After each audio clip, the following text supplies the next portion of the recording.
Good morning बच्चों, KVM online क्लासों में आपका स्वागत है। मैं Ajay Kumar with organic chemistry. हमारा जो टॉपिक है पॉलीमर जो चल रहा था उसका लेक्चर 5।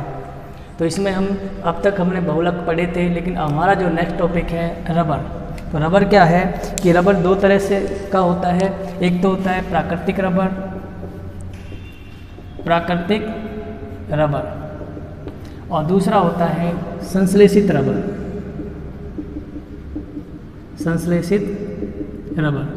तो प्राकृतिक रबर तो प्रकृति से प्राप्त होता है, इसकी गुणवत्ता कम होती है, तो गुणवत्ता बढ़ाने के लिए प्रयोगशालाओं में या संश्लेषित रबर को बनाया जाता है। तो प्राकृतिक रबर में क्या होते हैं कि यह एक पेड़ से प्राप्त होता है जिसे हम कहते हैं हेविया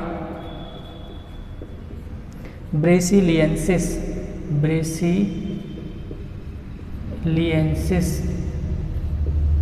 नामक एक पेड़ से प्राप्त होता है। पेड़ के छीर से प्राप्त होता है, यानी लैटेक्स से प्राप्त होता है, इसके दूध से प्राप्त होता है। तो ये लैटेक्स में क्या होता है, इसमें जल की मात्रा ज़्यादा होती है। इसमें 10 से 20% इसमें रबर पाया जाता है। अब 20 थोड़ा सा रबर होता है, ये तनु होता है, डाइल्यूट होता है, तो इससे रबर प्राप्त करते हैं प्राकृतिक रबर। तो उसके लिए क्या करते हैं, प्राकृतिक रबर प्राप्त करने के लिए इसमें पानी मिलाकर इसको डाइल्यूट करते हैं। पानी मिलाकर इसको क्या करेंगे, डाइल्यूट करेंगे। फिर इसमें 1% एसिटिक एसिड मिला देते हैं। तो एसिटिक एसिड क्या करता है, इसका छीर का स्कंदन कर देता है, यानी स्कंदित कर देता है। स्कंदित करने पर जो रबर है वो अलग हो जाता है इससे। तो जो रबर प्राप्त होगा, जो स्कंदित रबर करने के बाद जो रबर प्राप्त होता है उसको हम क्रेप रबर कहते हैं। क्या कहते हैं, क्रेप रबर, है ना, जो कि प्राकृतिक रबर है, यानी प्राकृतिक रबर है। अब इसमें क्या होते हैं, जो प्राकृतिक रबर हैं आइसोप्रीन के बहुलक होते हैं। तो इनमें ध्यान रखना, रबर को याद करने के लिए हमें इस एक सूत्र की ज़रूरत पड़ेगी, उससे हम सारे रबर को, प्राकृतिक और संश्लेषित रबर को कर सकते हैं। क्या होता है, 4 कार्बन वाला होता है, डबल बॉन्ड यहाँ पर लगा देते हैं CH2, और यहाँ पर क्या है, H है, जैसे मान लो ये है H, यहाँ पर लगा दिया हमने CH2, ठीक है। अब इसका नाम होता है, कहीं से काउंटिंग कर लो, 1 2 3 4, है ना, 1,3 कितने कार्बन हैं, 4 ब्यूट, या इसको 1,3 ब्यूटाडाइन भी बोल सकते हैं। शॉर्ट में लिखें, क्या लिख दें, सीधा लिख दो 1,3 ब्यूटाडाइन। ये हमारा एकलक है। अब जितने भी हम रबर के बहुलक बनाएंगे वो इसी से बनाएंगे। तो देखो यहाँ पर अगर हम CH3 लगा दें तो ये इसका नाम हो जाएगा आइसोप्रीन। रूट नाम क्या हो जाएगा इसका, आइसोप्रीन। तो रूट नाम है इसका। IUPAC नाम क्या हो जाएगा भाई, IUPAC नाम क्या लिखेंगे इसका, 2 पर मैथिल है, 2 मैथिल,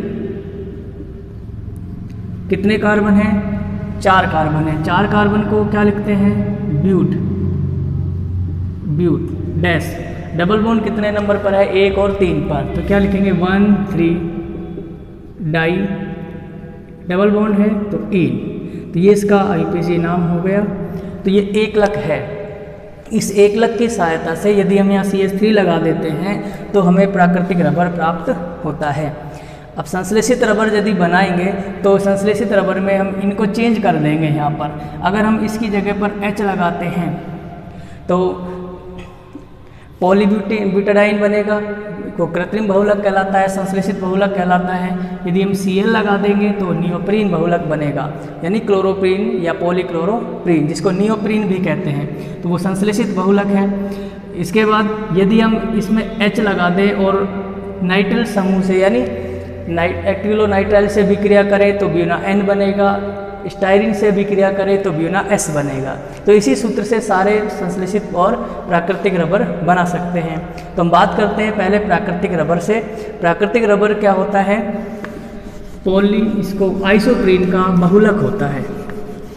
प्राकृतिक रबर क्या होता है, आइसोप्रीन का बहुलक।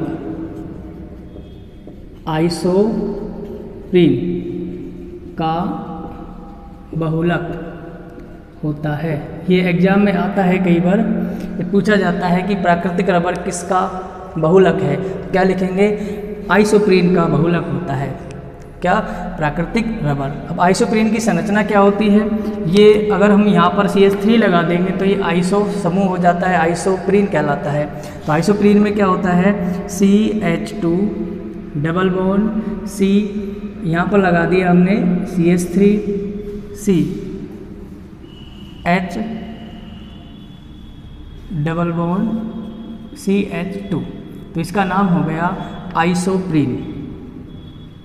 आइसोप्रीन एकलक है यहाँ पर। अब एकलक में हम इसके N अणु लेते हैं, N अणु लेंगे तो हमारा क्या बनेगा, बहुलक बनेगा, पॉलीमराइजेशन होगा। पॉलीमराइजेशन होता है तो क्या बनता है, जहाँ पर जो ये डबल बॉन्ड था यहाँ से हटकर यहाँ आ जाएगा और ये आगे ऐसे चला जाएगा। तो ये अगर हम आयनिक विधि से करते हैं तो ये बंध के इलेक्ट्रॉन दोनों यहाँ पर आ जाएंगे, ठीक है। तो ये हमारा हो जाएगा माइनस। अब यहाँ पर ये प्लस हो गया तो ये बंध निकल कर कहाँ जाएगा, यहाँ पर, तो ये हमारा हो गया प्लस। तो एक सिरा माइनस का, एक प्लस का हो गया। और यदि मुक्त मूलक क्रियाविधि से कराते हैं तो यहाँ मुक्त मूलक और यहाँ पर एक इलेक्ट्रॉन, तो इससे कराएंगे तो ये एक इकाई बन गई, यहाँ डबल बॉन्ड हो गया। तो हमारा यहाँ पर क्या बन गया, ये CH2 सिंगल बॉन्ड, पहले डबल बॉन्ड था अब सिंगल बॉन्ड हो गया, C नीचे लिखेंगे CH3, यहाँ पर अब डबल बॉन्ड आ गया, CH सिंगल बॉन्ड CH2। अब देखो जहाँ पर डबल बॉन्ड थे वहाँ तो सिंगल बॉन्ड आ गए, जहाँ सिंगल बॉन्ड था वहाँ पर डबल बॉन्ड आ गया। अब यहाँ पर संयोजकता खाली है तो एक डैश यहाँ लगा दो, एक डैश यहाँ लगा दो आगे, इसका मतलब ये श्रृंखला आगे बढ़ती चली जाएगी। और ये N लगा दिया, क्लियर है। तो ये तो क्या था, आइसोप्रीन, इसके नाम के आगे पॉली लगा दो तो ये क्या बन गया, पॉली आइसोप्रीन, ठीक है। पॉली आइसोप्रीन बहुलक हो गया। ये क्या कहलाता है, प्राकृतिक रबर, प्राकृतिक रबर है। अब पॉली आइसोप्रीन क्या होता है कि ये दो रूपों में पाया जाता है। तो इसमें क्या होते हैं, पॉली आइसोप्रीन का एक समपक्ष रूप होता है, एक विपक्ष रूप होता है। जो हमें प्रकृति से प्राप्त होता है, प्राकृतिक रबर होता है, वो क्या कहलाता है, समपक्ष रूप कहलाता है। अब ये होते कैसे हैं समपक्ष रूप, यहाँ तक क्लियर है कि हम आइसोप्रीन की बहुत सारी इकाइयाँ लेते हैं। ये इसको मैं हटा देता हूँ, इसमें क्या है, आयनिक विधि से करते हैं तो ये होता है, ठीक है। ये हिस्सा माइनस का हो गया तो इधर जुड़ जाएगा, उधर हो जाएगा प्लस का, तो आगे इकाई जुड़ती चली जाएंगी। तो ये आइसोप्रीन का बहुलक पॉली आइसोप्रीन हो गया। तो अब इसकी संरचना पढ़ते हैं पॉली आइसोप्रीन की। तो इसमें पॉली आइसोप्रीन की जो संरचना होती है, जिसके दो रूप होते हैं, समपक्ष और विपक्ष, उनकी संरचना कैसे होती है, देखो इसको। अब देखिए यहाँ पर हमने ये प्राकृतिक रबर का बहुलक लिखा है, ये आइसोप्रीन इसका रूट नाम है, ये इसका IUPAC नाम है, 2-मेथिल ब्यूट 1,3-ब्यूटाडाइईन। किसकी उपस्थिति में पॉलीमराइजेशन कराते हैं, सांद्र HCl की उपस्थिति में इसको गर्म करते हैं। गर्म करने पर ये क्या हो जाता है, बहुलक पॉली आइसोप्रीन प्राकृतिक रबर बहुलक बनाता है। तो यहाँ पर इसको 2-मेथिल 1,3-ब्यूटाडाइईन भी लिख सकते हैं, ये हमारा IUPAC नाम होता है। तो ये दो रूपों में पाया जाता है, कौन से, एक तो होता है समपक्ष, सिस भी बोलते हैं उसको, समपक्ष रूप। तो इस समपक्ष रूप में क्या होता है, जैसे हमारा ये पॉलीमर है, अगर हम इसको, ये हमारे द्विबंध के कार्बन है, थोड़ा ध्यान से देखना समपक्ष विपक्ष रूप कैसे बनाते हैं। द्विबंध के कार्बन क्या है हमारे, C डबल बॉन्ड C, बहुलक में आ गए। अब इस वाले कार्बन से क्या क्या जुड़ा हुआ है, एक तो H जुड़ा हुआ है, ये H ऐसे लिख दिया, एक जुड़ा हुआ है CH2, ये हमने ऐसे लिख दिया ऐसे करके, ठीक है। इस वाले कार्बन से क्या क्या जुड़े हुए हैं, इससे क्या जुड़ा हुआ है, एक तो CH3 जुड़ा हुआ है, एक जुड़ा हुआ है CH2, ये हो गया, ये डैश है, ठीक है। तो ये हमारा डबल बॉन्ड का कार्बन इस तरह से जुड़ा हुआ है, ये पॉलीमर, ये और ये दोनों सेम है भाई, है ना, एक जैसे हैं। तो सिस में क्या होते हैं कि सिस में अब ये श्रृंखला कहाँ बढ़ेगी, आगे बढ़ेगी, CH2 से जुड़ेगा, फिर दूसरी इकाई हो जाएगी, वो CH2 किससे जुड़ेगा, C डबल बॉन्ड C, द्विबंध का कार्बन हो गया। इस CH2 के साथ में क्या होता है, H होता है, ठीक है। इस CH2 के आगे यहाँ पर क्या होगा, यहाँ पर क्या लिखेंगे हम, CH2 लिख देंगे। दूसरे CH2 में क्या होता है, यहाँ पर CH3 लिख दिया, ठीक है। तो ऐसे ही इसको यहाँ पर डैश किया। अब आगे उधर भी बढ़ा दो और यहाँ पर क्या आ गया, CH2, यहाँ पर C, ये हो गया CH3, double bond C, H और नीचे लिख दिया CH2 डैश। तो इसमें देखो क्या अंतर है, एक तो हमारा ये रूप हो गया, इसमें जो बहुलक श्रृंखलाएं जो जुड़ रही हैं वो यहाँ पर देखो नीचे इधर जुड़ रहा है CH2, अगले अणु में भी यहाँ पर ही जुड़ रहा है, ये रहा, फिर इससे आगे भी नीचे। यानी ये मान लो कि यदि इनका संयोग या तो नीचे हो या फिर ऊपर हो, इसको पलट के भी लिख सकते हैं, तो ये रूप क्या कहलाता है, इसका समपक्ष रूप कहलाता है, समपक्ष रूप, समपक्ष रूप, समपक्ष पॉली आइसोप्रीन है ना। समपक्ष रूप में क्या होता है इसका, ये प्राकृतिक रबड़ है, पूर्ण पॉली आइसोप्रीन। अब इसका विपक्ष रूप क्या होगा, विपक्ष रूप, ठीक है। यहाँ पर विपक्ष रूप में क्या होता है कि जैसे मान लो ये CH2 यहाँ आ गया, CH2 नीचे जुड़ गया, अब जो अगला अणु जुड़ेगा उसका CH2 से ऊपर चला जाएगा और ये नीचे आ जाएंगे, फिर अगले में क्या होगा, नीचे आ जाएगा। तो कैसे बनाते हैं उसको, विपक्ष रूप को, यहाँ लिखा हमने C, डबल बॉन्ड C, ऊपर लिख दिया H, नीचे लिख दिया CH2, एक कार्बन हो गया हमारा। इधर इसमें क्या है CH3, इसमें ऊपर लिख दिया हमने CH2, नीचे लिख दिया CH3, ये ऊपर डैश करेंगे इसमें ऐसे। अब ये किससे जुड़ेगा, CH2 से जुड़ेगा, और CH2 किसका है, कार्बन का। यहाँ पर क्या है CH3, ये है डबल बॉन्ड C। अब यहाँ पर ऊपर क्या आएगा CH2, नीचे क्या आएगा H, फिर जो अगला अणु जुड़ेगा वो CH2 से जुड़ेगा। यहाँ पर C, यहाँ पर डबल बॉन्ड आ गया, यहाँ आ गया CH3, ये C, इसके ऊपर यहाँ पर लिखेंगे हम H, नीचे लिखेंगे CH2, ये CH2 से जुड़ जाएगा आगे। यहाँ पर C, CH3 double bond C, CH2 और H। तो अब देखो इसमें यहाँ लगा दिया हमने N, उसमें भी N था, तो ये हमारा हो गया विपक्ष रूप। तो विपक्ष रूप में क्या अंतर दिखाई दे रहा है हमें, विपक्ष रूप में एक इकाई में CH2 नीचे है, ठीक है। अब दूसरी इकाई में CH2 कहाँ चला गया, उसके विपरीत विपक्ष रूप में चला गया, फिर नीचे अगली इकाई में क्या हो गया, फिर नीचे आ गया, है ना। फिर उससे अगली में क्या चला गया, फिर ऊपर चला गया। इस तरह से ये श्रृंखला बढ़ती जाती है। अब यहाँ पर नीचे था तो यहाँ पर ये ऊपर आ गया। कहने का मतलब ऐसे भी कह सकते हैं कि जिन इकाइयों में दोनों CH2 एक ही दिशा में हो, नीचे कि दो CH2 है, एक ये और एक ये, ठीक है। अगर ये दोनों नीचे हों या दोनों ऊपर हों, सभी में, तो वो क्या कहलाती है, समपक्ष कहलाती है। अब जैसे हमारी ये एक इकाई है ये वाली, इसमें दोनों CH2 नीचे हैं, एक ही दिशा में है। ये दूसरी इकाई है, इसके CH2 कहाँ है, इसके CH2 भी दोनों नीचे हैं। अगली इकाई है, उसके CH2 भी कहाँ हैं, दोनों नीचे हैं। तो यदि CH2 एक ही तरफ हो, दोनों कार्बन के, द्विबंधित कार्बन के, तो वो समपक्ष रूप कहलाता है, समपक्ष प्राकृतिक रबर कहलाता है। और एक विपक्ष रूप में क्या होगा कि दोनों के CH2 ये विपरीत दिशाओं में होंगे।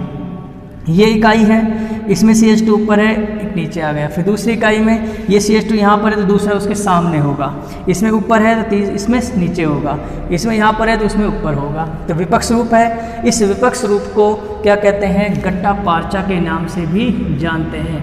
गट्टा पार्चा बहुत ही इम्पोर्टेंट नाम है, कई बार पूछ लेते हैं कि गट्टा पार्चा की संरचना क्या होती है। प्राकृतिक रबर में गट्टा पार्चा की संरचना बनाइए। तो प्राकृतिक रबर में गट्टा पार्चा क्या होता है, एक विपक्ष रूप होता है, यानी पॉली आइसोप्रीन बहुलक का विपक्ष रूप गट्टा पार्चा कहलाता है और समपक्ष रूप सामान्य प्राकृतिक रबर कहलाता है। तो यहाँ तक ये हमारा प्राकृतिक रबर का टॉपिक ये कंप्लीट हो गया है, यानी जो प्रयोगशालाओं में बनाए जाते हैं। तो इसका स्क्रीनशॉट ले लो आपने।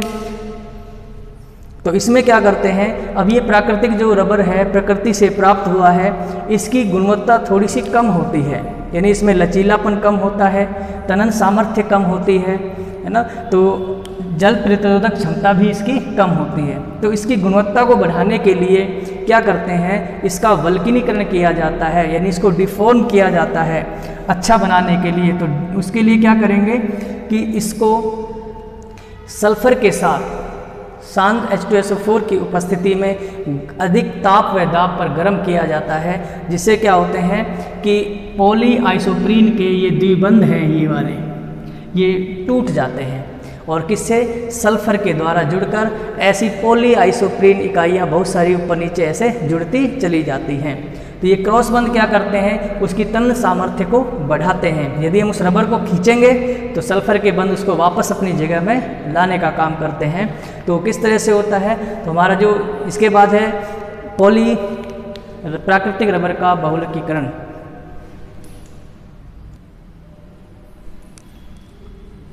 तो इसमें देखो ये हमारी प्राकृतिक रबर की इकाइयाँ हैं, पॉलीआइसोप्रीन, पॉलीआइसोप्रीन, पॉलीआइसोप्रीन।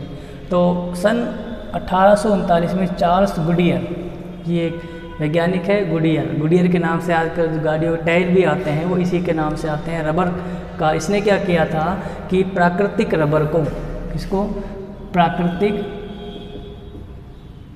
रबर को सल्फर के साथ कंसंट्रेट H2SO4 की उपस्थिति में उच्च ताप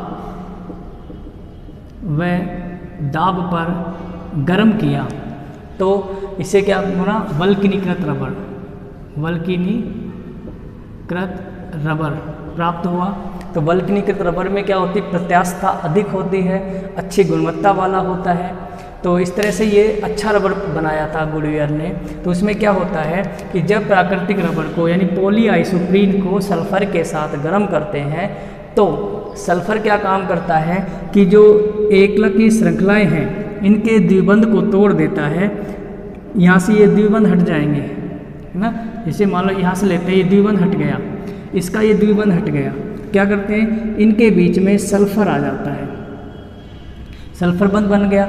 ऐसे जितने भी द्विबंध होते हैं वो सब हटकर क्या बना लेते हैं, सल्फर बंधों से जुड़ जाते हैं। इस तरह से ये सल्फर के क्रॉस बंध बन जाते हैं। तो सल्फर जरूरी नहीं द्विबंध के कार्बन से जुड़े, वो एक बंध के कार्बन से भी जुड़ सकता है। जैसे मान लो यहाँ से एक H हट गया, यहाँ से एक H हट गया, बीच में क्या लग गया, सल्फर, ठीक है।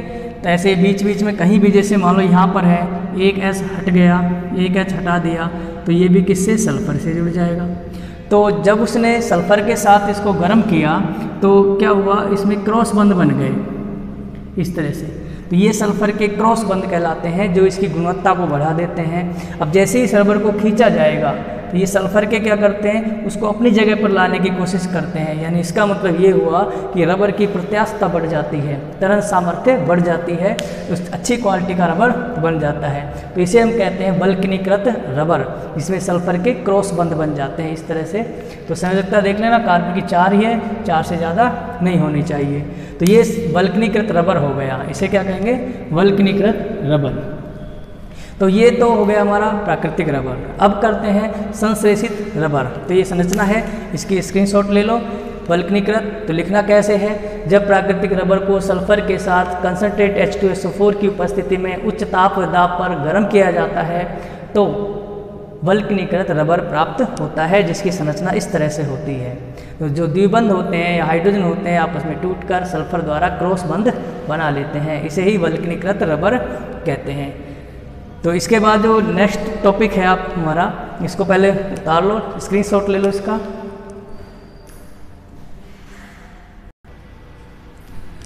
देखिए संश्लेषित रबर में क्या है, जो कृत्रिम रबर भी कहते हैं, संश्लेषित रबर भी कहते हैं। हमारे सिलेबस में ये 4 हैं, मेन हमारे ये 3 ही हैं, ठीक है।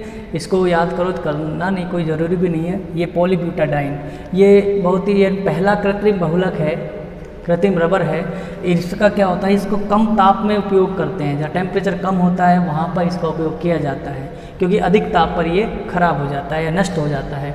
तो सबसे पहले देखो कृत्रिम रबर बनाने के लिए वही फॉर्मूला है, 1,3-ब्यूटाडाइन का उपयोग करते हैं। अब 1,3-ब्यूटाडाइन जैसे हम पहला ये बहुलक बनाते हैं, ये इसी से बनता है। हमारे पास है ये CH2 double bond CH2 CH और single bond CH double bond CH2 1,3-ब्यूटाडाइईन। अब 1,3-ब्यूटाडाइईन में मैं इस H को यहाँ पर ऐसे लिख सकता हूँ, एक ही बात है, इसका नाम है 1,3-ब्यूटाडाइईन। ठीक है, तो इसके हम N अणु लेते हैं। कृत्रिम बहुलकीकरण पढ़ रहे हैं, यहाँ पर इसका बहुलकीकरण होगा, पॉलीमराइजेशन होता है, गर्म करते हैं तो क्या होगा, ये डबल बॉन्ड यहाँ पर आएगा, ये आगे आ जाएगा, है ना, या ऐसे कर लो, इसको इधर ले आओ, इसको इधर ले आओ, कहीं भी कर सकते हैं इसको। तो ये हमारे पास बनेगा CH2 सिंगल बॉन्ड, यहाँ पर आ गया सिंगल बॉन्ड, फिर आ गया CH और यहाँ पर आ गया डबल बॉन्ड, ये CH2 डैश। तो इसका नाम क्या हो जाएगा, 1,3-ब्यूटाडाइईन है, तो इसको क्या बोलेंगे, पॉली 1,3-ब्यूटाडाइईन। ये हमारा कृत्रिम बहुलक बन गया, कृत्रिम रबर बन गया ये। ठीक है, तो ये तो हमारा पहला कृत्रिम रबर हो गया जो कि कम ताप पर यूज होता है। अब हम दूसरा बनाएंगे, दूसरा है हमारा नियोप्रीन। ठीक है, इसका नियोप्रीन भी कहते हैं, पॉलीक्लोरोप्रीन भी कहते हैं। अब एकलक नाम कैसे होगा, पॉली को हटा दो तो क्लोरोप्रीन हो गया एकलक। क्लोरोप्रीन कैसे बनता है, हम इस H के स्थान पर Cl लगा देते हैं, तो हमारा एक ही सूत्र है। प्राकृतिक में रबर बनाया तो हमने CH3 लगाया, ठीक है, यहाँ CH3 हो गया, क्लियर। अब हम संश्लेषित रबर बना रहे हैं तो हमने H लगा दिया वापस से, तो हमारा ये कृत्रिम रबर बन गया। अब हम यहाँ पर Cl लगा देते हैं इसी सूत्र में, Cl CH2 double bond C, यहाँ लगा दिया Cl, single bond CH double bond CH2। इसके हम N अणु लेते हैं, पॉलीमराइजेशन कराएंगे इसका।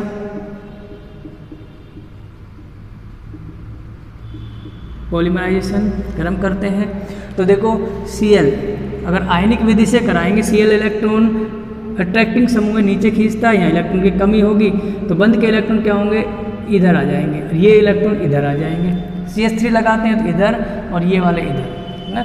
आप उनको इतना ध्यान मत दो, वो तो मैकेनिज्म पूछेंगे तो ही करना है। आप तो ये ध्यान रखो, जहाँ डबल बॉन्ड है वहाँ पर सिंगल बॉन्ड करना है, जहाँ सिंगल बॉन्ड है वहाँ पर डबल बॉन्ड हो जाएगा। तो यहाँ पर क्या हो जाएगा, ये CH2 single bond Cl double bond CH और सिंगल बॉन्ड CH2 डैश। तो इसका नाम क्या हो गया, इसका नाम तो क्या है, क्लोरोप्रीन। ठीक है, IUPAC नाम क्या होगा, 1 2 3 4, नाम लिख दो, 2 क्लोरो, 4 कार्बन है, ब्यूट डैश, डबल बॉन्ड कितने पर है, 1 और 3 पर, 1,3 डाई ईन, डबल बॉन्ड क्या बोलते हैं, ईन। तो ये इसका IUPAC नाम हो गया। कई बार एग्जाम में पूछ लेते हैं कि नियोप्रीन के एकलक का नाम, है ना, तो इसका नाम क्या हो जाएगा, पॉली क्लोरोप्रीन, और यह इसका दूसरा नाम है नियोप्रीन। ठीक है, एग्जाम में ये पूछते हैं नियोप्रीन के एकलक का नाम, नियोप्रीन के एकलक का IUPAC नाम, तो ये देना है। वहाँ एग्जाम में ये नहीं पूछेगा पॉलीक्लोरोप्रीन के एकलक का नाम, उसे तो अंदाज़ा लग जाता है क्लोरोप्रीन का है ये, है ना। तो ये इसका रूढ़ नाम है। तो ये हमारा दूसरा संश्लेषित रबर बन गया, नियोप्रीन। इसके बाद है जो तीसरा प्रकार है ब्यूना N। ब्यूना N को क्या बोलते हैं, NBr भी बोलते हैं। NBr का मतलब होता है नाइट्राइल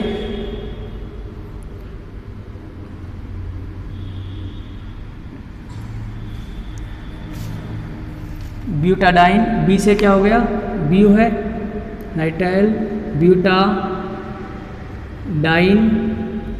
रबर। ठीक है, इससे N हो गया, इससे B हो गया, इससे R हो गया। ठीक, क्लियर। अब देखो ये बनता कैसे है, इसमें हम फिर यही इकाई लेते हैं दोबारा से, 1,3-ब्यूटाडाइईन, है ना।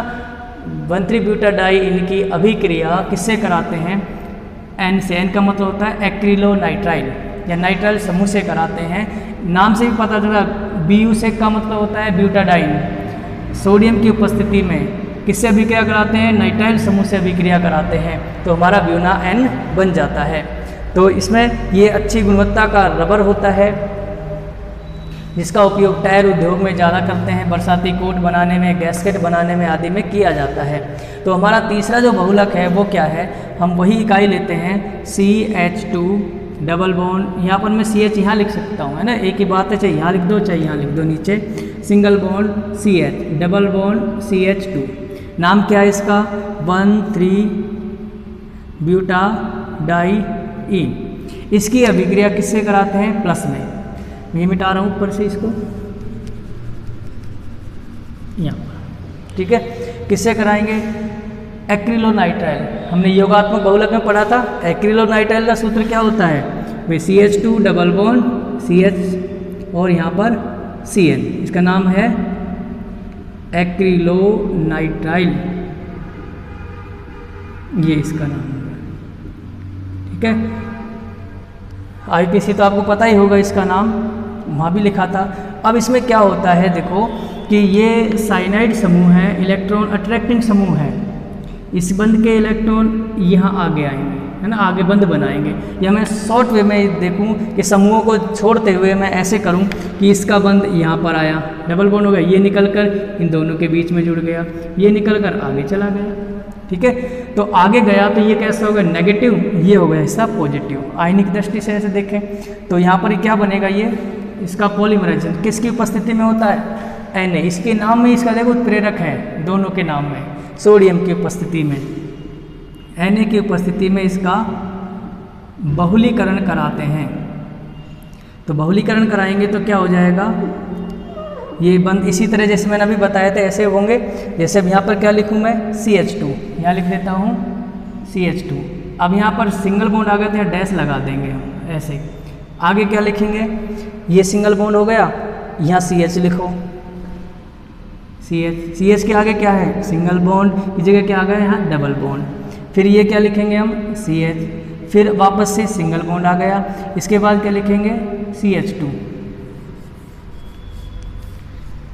यहाँ तक हमने लिख दिया CH2 तक। CH2 के बाद क्या करते हैं, इन दोनों CH2 को जोड़ते हैं। अगर ये दोनों जुड़ेंगे तो कार्बन की संयोजकता 5 हो जाएगी, तुरंत ही यहाँ से बंध टूटकर आगे चला जाएगा।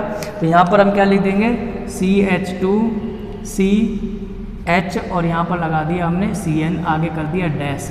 तो ये, तो इसको क्या बोलते हैं, ब्यूना N, कृत्रिम रबर। तो जो जहाँ पर डबल बॉन्ड था वहाँ से हट गया, जहाँ सिंगल बॉन्ड था वहाँ आ गया। क्लियर, तो ये हमारा ब्यूना N हो गया। तो इसको नोट कर लो, स्क्रीनशॉट ले लो इसका, ये इधर से आया, ये इधर आ गया इसका बंद, तो ये हमारा ब्यूना N बन गया। ब्यूना S रबर बिल्कुल इजी है, नाम क्या हो जाएगा इसका, S से, S का मतलब होता है स्टाइरिन, ब्यूटाडाइन रबर। और ब्यूना N का क्या होता है, नाइट्राइल ब्यूटाडाइन रबर भी कहते हैं, ब्यूना N के नाम से भी इसको जानते हैं। अब मैं यहाँ पर लिखता हूँ ब्यूना S, ब्यूना S बिल्कुल सेम है, जरा सा अंतर करना है कि यहाँ पर बेंजीन वलय लगा देनी है हमें, क्या लगा देती हैं, C6H5 यानी स्टाइरिन जोड़ेंगे। तो क्या होगा बहुलक, CH2 double bond CH single bond CH double bond CH2 plus में CH2 double bond CH C6H5, इसका नाम क्या है, स्टाइरिन, जो योगात्मक बहुलक में पढ़ा था। फिर इसी तरह से बंध टूटेंगे किसकी उपस्थिति में, पॉलीमराइजेशन, सोडियम की उपस्थिति में, बहुलीकरण। ठीक है, तो क्या बनेगा यहाँ पर, सेम ऐसा बना दो, बस ये चेंज करना है, इसकी जगह बेंजीन वाला लगा देना भाई, CH2 CH double bond CH single bond CH2 CH2 CH C6H5, आगे लगा दो डैश, ये हो गया N। ठीक है, तो इसे बोलते हैं ब्यूना S, ब्यूना S या SBR, क्या बोलेंगे, स्टाइरिन ब्यूटाडाइन, ब्यूटाडाइन रबर भी इसको बोलते हैं। तो ये हमारे संश्लेषित रबर, कृत्रिम रबर कंप्लीट हो गए। 3 होते हैं मेन, तो neoprene, Buena N, Buena S। तो हमारे रबर प्राकृतिक और संश्लेषित एक ही फॉर्मूले से बनेंगे, ठीक है। मैं तो हमें क्या योगात्मक के लिए एथीन का फॉर्मूला याद रखना है, रबर के लिए ब्यूटाडाइन का फॉर्मूला याद रखना है, बाकी सारे हो जाएंगे उसी फॉर्मूले से।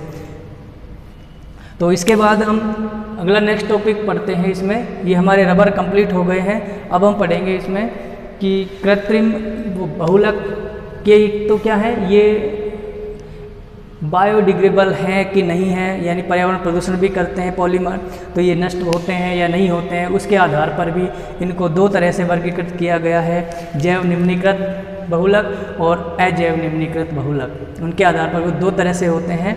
तो इसका स्क्रीनशॉट ले लो आप इतने।